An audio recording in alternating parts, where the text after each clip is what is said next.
शहरात मार्कंडेय जलतरण तलाव, सावरकर जलतरण तलाव आणि विजापूर रोडवरील आंतरराष्ट्रीय जलतरण तलाव आहेत। सध्या सावरकर जलतरण तलाव काही प्रमाणात सुरू असून उर्वरित दोन्ही जलतरण तलाव बंद अवस्थेत आहेत। या जलतरण तलावाची मोठ्या प्रमाणात दुरावस्था झाली आहे। महानगरपालिका प्रशासनाचं दुर्लक्ष त्याचबरोबर अधिकाऱ्यांच्या बेफिकीर वृत्तीमुळे ते बंद आहेत। त्यामुळे दोन्ही जलतरण तलाव सुरू करण्याच्या मागणीचं निवेदन सोमवारी 17 मार्च रोजी संभाजी ब्रिगेड पश्चिम महाराष्ट्र अध्यक्ष श्याम कदम यांनी मनपा आयुक्त डॉक्टर सचिन ओंबासे यांना दिलं। सध्या उन्हाळ्याचा कालावधी सुरू आहे, त्यात उन्हाची तीव्रता वाढतीये। शाळांना उन्हाळ्याच्या सुट्ट्या पडल्यावर अनेक विद्यार्थी पोहणे शिकण्यासाठी या जलतरण तलावावर गर्दी करतात। मात्र दोन्ही जलतरण तलाव बंद असल्यामुळे त्यांची गैरसोय होत आहे। सोलापूर शहरात विजापूर रोडवर आंतरराष्ट्रीय जलतरण तलाव जिल्हा क्रीडा अधिकारी यांच्या वतीने बांधण्यात आलेला होता। तो तलाव महानगरपालिकेने काही काळासाठी ताब्यातही घेतला, पण कर्मचाऱ्यांच्या आणि प्रशासनाच्या दुर्लक्षामुळे तलावाला गळती लागून त्याची दुरावस्था होऊन तो बंद स्थितीत आहे। आम्ही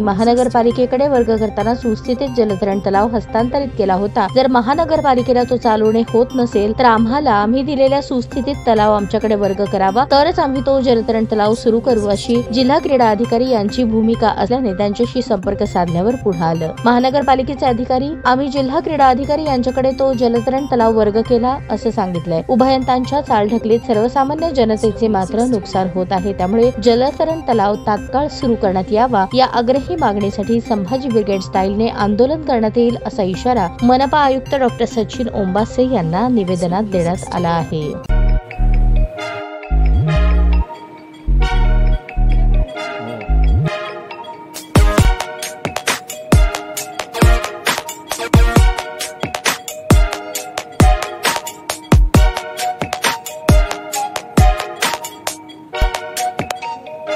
सोलापूर शहरातील सुप्रसिद्ध हॉस्पिटल म्हणजे सेंट्रल मल्टी स्पेशालिटी हॉस्पिटल मागील अनेक वर्षापासून सेवा बजावत आहे। 24 तास इमर्जन्सी सर्व्हिस, मॉडर्न टेक्नॉलॉजी, अनुभवी डॉक्टर्स तसेच अत्याधुनिक तंत्रज्ञान सुविधांनी सुसज्ज स्त्रीरोग प्रसूती विभाग, ऑर्थोपेडिक विभाग, मेडिकल विभाग आणि इतर एकमेव नाव म्हणजे सेंट्रल मल्टी स्पेशालिटी हॉस्पिटल।